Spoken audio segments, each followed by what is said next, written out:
지난 몇 주간 천안시와 천안시의회의 최대 화두는 천안시의 조직 개편안이었습니다. 천안의 경우 이번 조직 개편을 통해 시민을 위한 행정을 펼치고 시정의 목표가 구현될 수 있다며 의회에 읍소했지만 의회에서는 개편안 제출 기한을 지키지 않는 등 절차가 잘못됐다며 맞섰습니다. 결국 회기 연장 등의 우여곡절을 거치며 조직 개편안이 통과되고 내년도 상반기 인사 발령도 진행됐지만 그 끝맛은 씁쓸하기만 합니다. 최영민 기자가 전반적인 과정을 취재했습니다. 천안시는 최근 2개의 국을 나누는 등의 내용을 골자로 하는 조직 개편을 추진했습니다.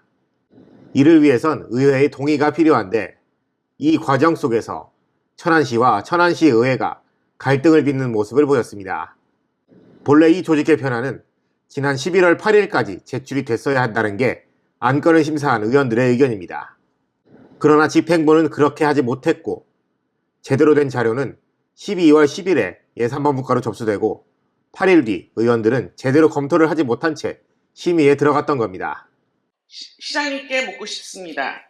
천안시의회 회의규칙 제19조에 따르면 의안은 회의 10일 전까지 제출토록 규정하고 있습니다. 그러면 일부 개정 조례안은 2024년 11월 8일까지 제출하지 못했습니다. 제대로 된 자료는 12월 10일 예산본부과에 접수됩니다. 본 의원들은 12월 18일 날 제대로 검토도 안 된 이 조례안을 8일 만에 심의를 하게 됩니다. 지켜야 할 약속임에도 무려 한 달이나 늦게 제출된 의안이었습니다. 당초 이 안건을 심사한 경제산업위원회는 경론 끝에 보류 결정을 내렸습니다.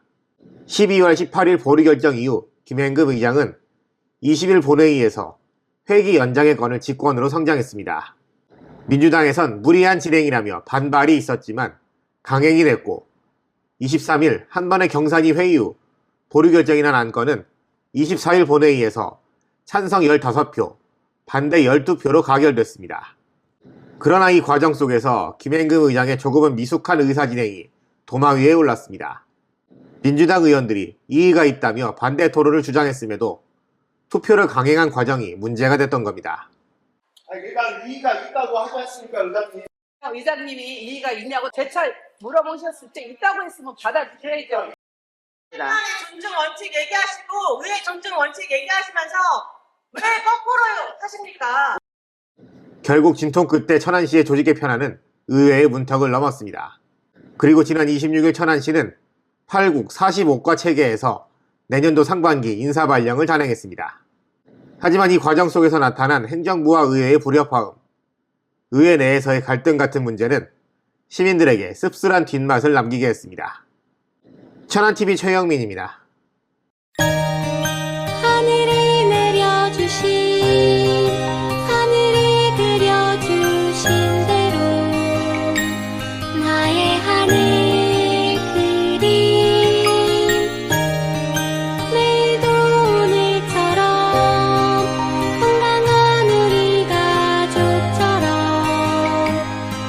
우리 하늘 천안시 농특산물 공동 브랜드 하늘 그린 천안 흥타령쌀